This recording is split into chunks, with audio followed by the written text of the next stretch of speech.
प्रकार के भेद भावना का अभाव हो जाता है, किसी भी चीज में राग द्वेष मोह नहीं रहता है, तब जाकर के श्रेष्ठतम मुक्ति योग भक्ति होती है, मुक्ति की भक्ति होती है, मुक्ति की उपलब्धि होती है। परम जनों की आराधना करने वाले ही परम जन हैं।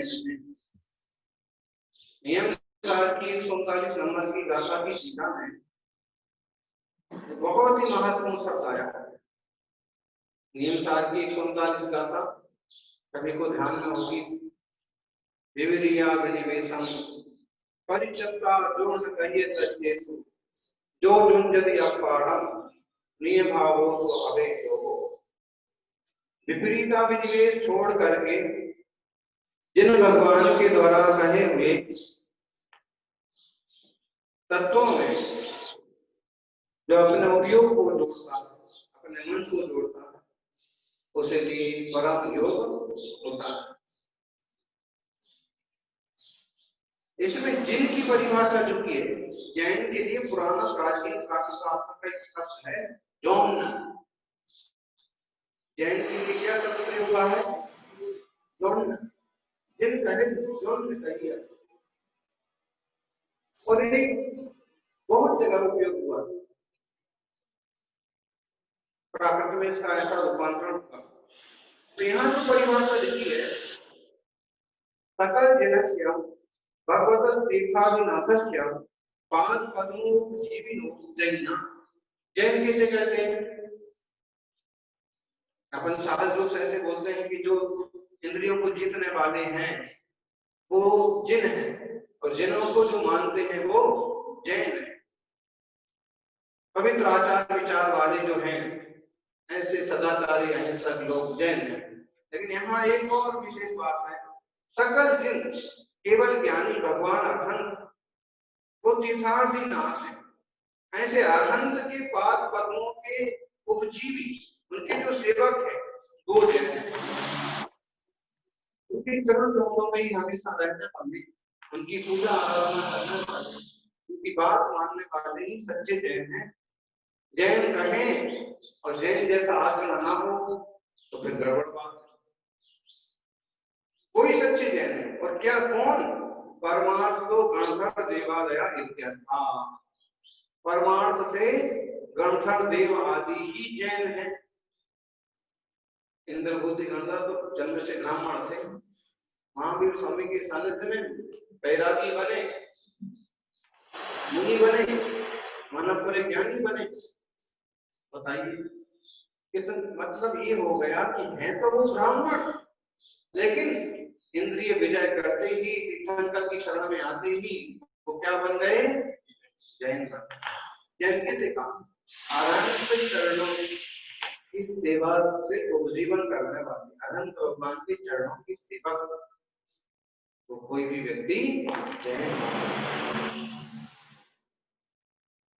ऐसे और सारे उदाहरण हैं। अंगुलीमाल का उदाहरण भी आता है। कृपा से उसका भी जीवन बदल गया। इसका था तो कोई लोग बुद्ध से भी जोड़ते हैं। तो अरहंत और अनंत जैसे महापुरुषों के सानिध्य में जो रहते हैं, उनकी दृढ़ सेवा करते हैं, वो जैन। केवल नाम लेने से जैन नहीं हो जाएंगे, नाम लिखने से ना हो जाएंगे। जिनका ऐसा जीवन होगा वो जैन कहलाने के अधिकारी है।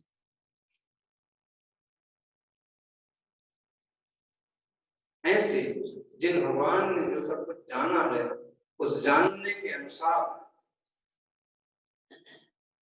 उनने कहा है, उनने जो कहा है उसी तत्व की जो श्रद्धा करते हैं और सकल भेदभाव को छोड़कर के आत्मा की रुचि करते हैं, वो सच्ची सिद्ध भक्ति करते हैं, योग भक्ति करते हैं, और कोई नहीं करते। तत्वेषु जैन मुनिनाथ मुखारविंद व्यक्तेषु भक्त जनता भवघातकेषु त्यक्ता दुराग्रह ममो जन योगी नाथः साक्षात् युनक्ति निज भावमयं सहयोगा। दुराग्रह को छोड़ करके एक शब्द आया इसमें, त्यक्त्वा दुराग्रह ममोम, अमोम दुराग्रह, विपरीत अभिनिवेश को छोड़ करके, खोटी मान्यता को छोड़ करके। खोटी मान्यता आसानी से छूटती नहीं है जब तक उसके प्रति पूरी तरह से वेद विज्ञान ना हो जाए, पूरी तरह से निर्णय ना हो जाए, तब तक छूटती नहीं। सांप को अगर किसी ने पकड़ रखा है और उसको सांप और सांप की जहर का पता नहीं है, तो सांप को छोड़ने को भी तैयार नहीं, उसको भी पकड़े रखे।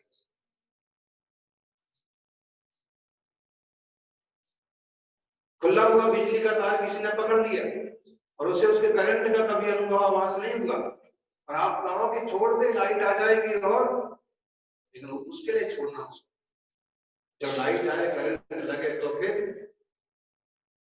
ऐसे ही जो विपरीत धारणा जिनने बना रखी है, ऐसे विपरीत दुराग्रह को छोड़ करके जिन मुनिनाथ के मुखार गंध से प्रकट के भव्य जनों के भावों का नाश करने वाली तत्वों में जो जिन योगी नाथ मुनिराज अपने भाव को जोड़ते हैं, वह उनका जुड़ा हुआ भाव ही योग है। अपने भावों को अपने स्वभाव में जोड़ना, बाहर की जितने विचार हैं, विकल्प हैं, उन सबसे दूर हट जाना। स्वामीनाथ, समझ में आ रहा? किसी प्रकार का उपयोग का दुरुपयोग नहीं होना चाहिए, ये मूल शिक्षा।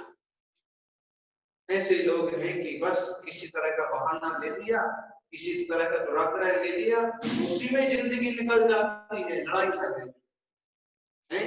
अग्रह दुराग्रह ये भी प्रसिद्ध है ना। ये मूर्ति कौन से भगवान की है? चिन्ह नहीं है, कारण कोई और कारण बन गया, इसी का दुराग्रह हो गया। वो कह रहे हैं आदिनाथ भगवान, वो कह रहे हैं अजितनाथ भगवान, श्रीधर केवली, पद्म प्रभु भगवान, और हाँ यही मानेंगे, हम तो यही मानेंगे, यही दुराग्रह कर दिया। ऐसे पूजा पद्धतियों का ऐसा जोरदार दुराग्रह भी अपने मन में पालते हैं कि वो कभी भी उनके मन से वो साफ होता नहीं। किसी भी तरह का दुराग्रह पाल लिया, किसी भी तरह का खोटा आग्रह पाल लिया, तत्व का दुरानिवेश पाल लिया, तो जीव का भला होने वाला नहीं है। इसलिए सबसे पहले मुक्ता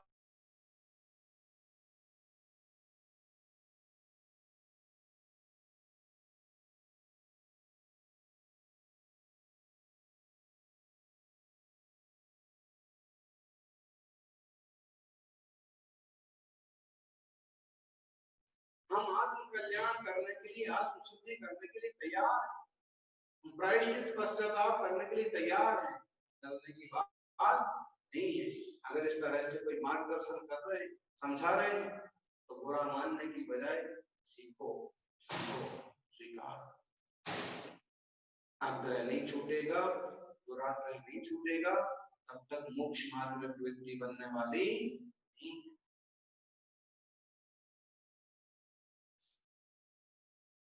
सबके अपने अपने तरह के आग्रह होते हैं, इसलिए जो आग्रह से मुक्त बुद्धि वाला व्यक्ति है, वो होता है स्वीकार बुद्धि वाला, स्वीकार करता है। सुख आया तो स्वीकार, दुख आया तो स्वीकार, अनुकूल परिस्थिति है तो स्वीकार, प्रतिकूल परिस्थिति है तो भी स्वीकार। और उसका चित्त मूल तत्व को, मूल मार्ग को समझ करके इतना साफ सुथरा हो जाता है कि उपसर्ग परिचय को भी आसानी से सहन कर, किसी पदार्थ में उसे राग नहीं होता, किसी में द्वेष नहीं। ऐसे ज्ञानी की जो भक्ति है वो सचमुच में योग भक्ति है। मन वचन काया को जीतने में, मन वचन काया को कंट्रोल करने में, ये उसकी योग भक्ति है, योगी भक्ति। योग को जो धारण करते हैं वो योगी कहलाते हैं। इसी बात को सीएमसार में परम भक्ति अधिकार के आखिरी श्लोक में 140वें नंबर पर बात कही है।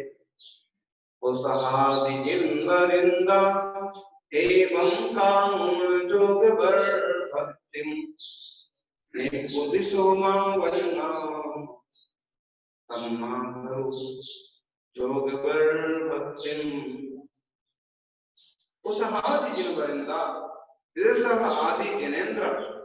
इसी प्रकार योग वर भक्ति गाऊं, इसी प्रकार की श्रेष्ठ योग भक्ति करके निर्वाण के सुख को प्राप्त किए हैं।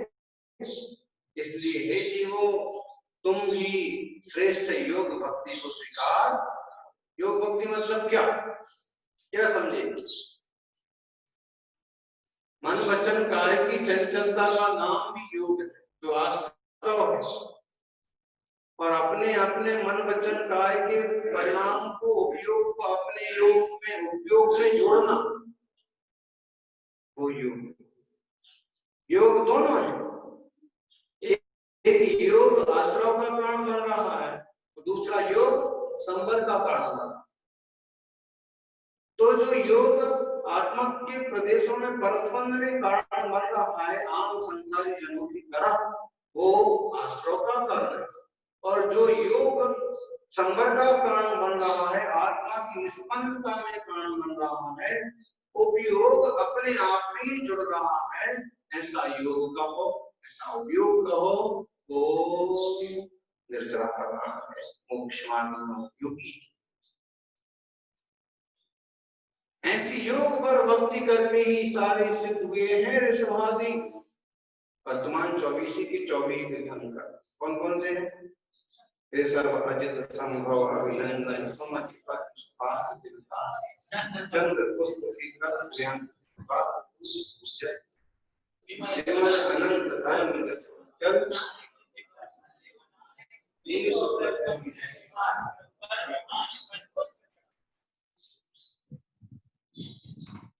इसमें भी फिर कोई पुष्प चढ़ाए बोलते हैं, जिनको पुष्प चढ़ा नहीं जमता है वो शीश तो क्या चढ़ाएंगे?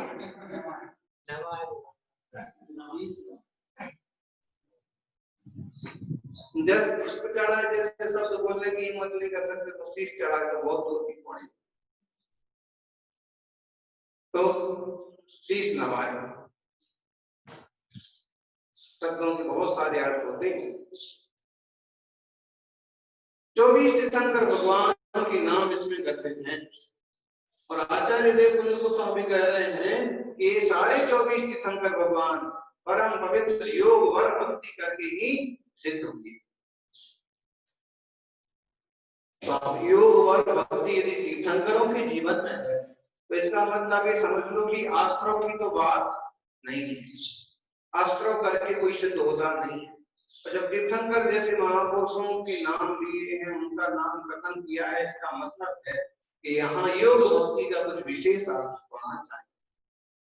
और विशेष अर्थ यही है कि अपने मन वचन काय योग को अपने आत्मा में, अपने उपयोग में जोड़ना, अपने रत्नात्मक स्वभाव में जोड़ना।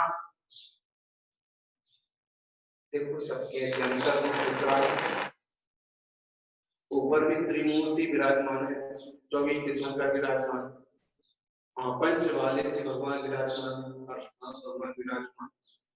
कोई भी देखो प्रतिमा जी के शांति से बैठे, सब अंतर्मुख हो रहे हैं। बाहर की दौड़ धूप बंद, लॉकडाउन, सारी गाड़ियां एक जगह खड़ी कर दो। अब कोई भी इंद्रिय रूपी गाड़ी चलाने की जरूरत नहीं है। लॉकडाउन, इंद्रियों का व्यापार खत्म, मन वचन काय की चंचलता खत्म हो गई और जो है अपना उपयोग अपने में जुड़ा, ये कहलाएगा योग पर। जब तक पूर्ण निश्चलता निष्पन्नता नहीं बनती है तब तक अंतरंग निर्मलता हासिल नहीं होती। स्वरूप का साक्षात्कार कैसे होगा बोलो? वो उबलते हुए पानी में अपना चेहरा दिखता है? बोलो जी नरेश जी, पानी में उबल रहा हो, आप दे रहा हो, उसमें आप अपना मुंह देखने जाओ, मुंह देखेगा? क्या देखेगा? उबलता हुआ पानी जिसमें बुलबुले उठ रहे हैं, भाप निकल रही है, उबल रहा है, फटक रहा है, उसमें आपको अपना चेहरा नहीं दिखेगा। और आप देखना, वही पानी जब उबल नहीं रहा था, जब इन बर्तन में एकदम शांत रखा था, उसमें एकदम आपको अपना चेहरा दिख रहा था, दर्पण की भांति दिख रहा था, साफ सुथरा। बाल बिखर गए थे तो वो भी दिख रहे थे, कंघी करते। तालाब का पानी, नदी का पानी भी जब एकदम शांत होता है तो, और उसमें एक कंकड़ फेंक दो, फिर अपना चेहरा देखो, तो कदाचित दिखेगा भी तो यूं कहता कहता लड़कता लड़कता जाता हुआ दिखेगा।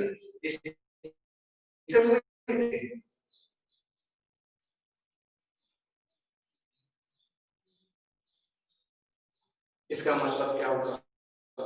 इसका मतलब है कि जैसे चंचल पानी में, उबलते हुए पानी में अपना चेहरा साफ नहीं दिखता है, ऐसे ही चंचल चित्त में, उछल कूद करते हुए मन में अपनी आत्मा का ही दर्शन।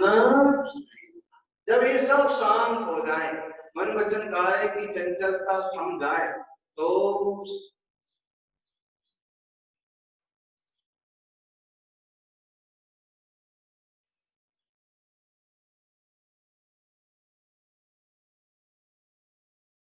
फिर आत्म दर्शन। जब तक बहिर्जल्प है, बाहर में बकवास चालू है, और जब तक अंतर जल्प भी है, मन में ही तरह तरह के विचार और उछल कूद चल रही है, तब तक आत्मा दर्शन संभव मेले मन में अपना मुख नहीं दिखता। ऐसे मेले मन में भी अपना आत्म दर्शन नहीं होता। जब तीनों योग शांत हो और उपयोग अंतर्मुख हो, योग अपने उपयोग से जुड़े, तो जाकर के आत्म दर्शन। और इस तरह की दशा का नाम ही है योग पद, योग भक्ति।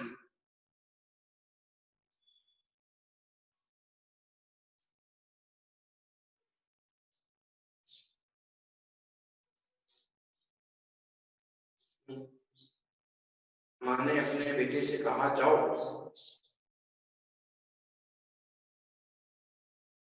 नदी से पानी लेके आओ। नदी में पानी कम हो गया।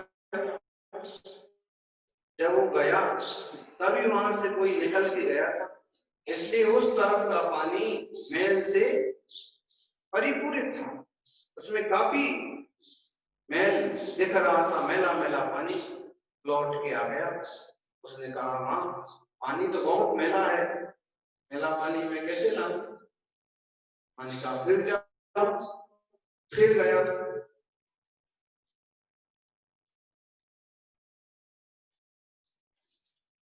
जब फिर से गया तो देखा कि मैल सारा नीचे बैठ गया था। उसे समझ में आया और साफ सुथरा पानी लेके चला गया।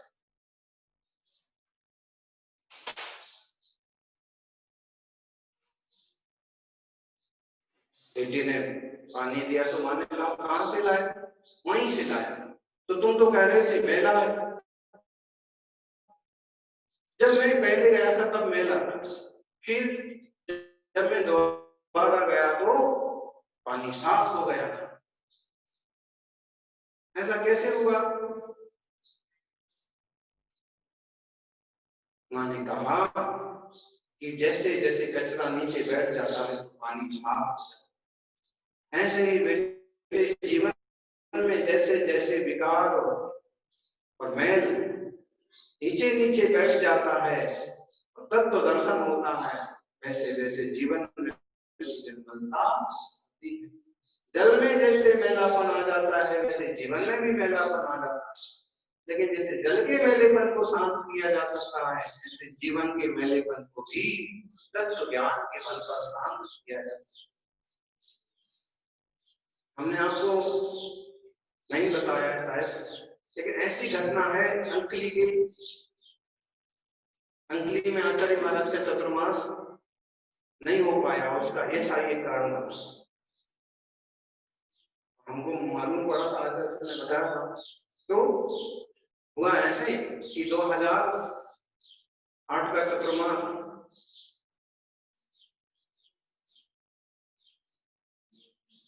2008 का चतुर्मास उनका कुंजवन में उदगांव में हुआ। फिर अंकली वालों का भी पास में ही गांव था, उनका भी हुआ कि आचार्य आदि सागर की जन्मभूमि में जो आपके दादा आप भी पधारे। ने भी मन बनाया कि हाँ ठीक, सबके आग्रह से चतुर्मास का मन भी बना। लेकिन पता नहीं क्या उनको विकल्प हुआ या किसने क्या विकल्प भर दिया। तो फिर उन्होंने कहा कि महाराज जी, नदी का पानी तो बहुत मैला है, अभी अभी नया ताजा पानी आया है, बहुत मैला है, और ऐसे ही मैला रहेगा 3-4 महीने तक, जब तक पानी ऊपर आता है तब तक नहीं रहेगा। ऐसे मैले पानी में फिर कैसे चतुर्मास हो सकता। आचार्य महाराज ने कहा तो नहीं करेंगे।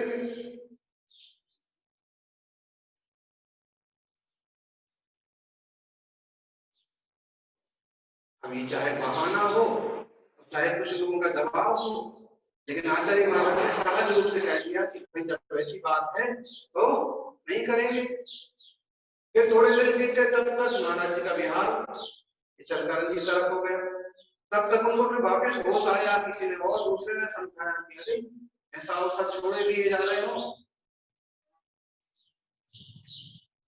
पानी तो साफ ही होता है, तुम लोग कैसे पीते हो।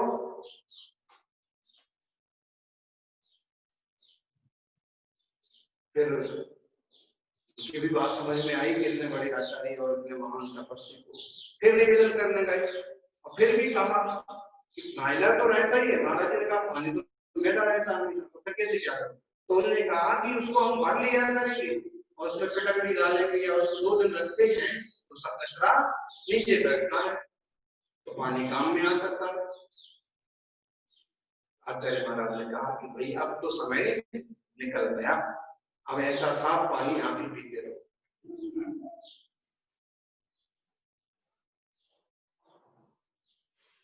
देखो 2 दिन रख लिया जाए कि उसमें पिटकड़ी डाल दी जाए, इसमें एक कदक फल का नाम आया, कदक फल।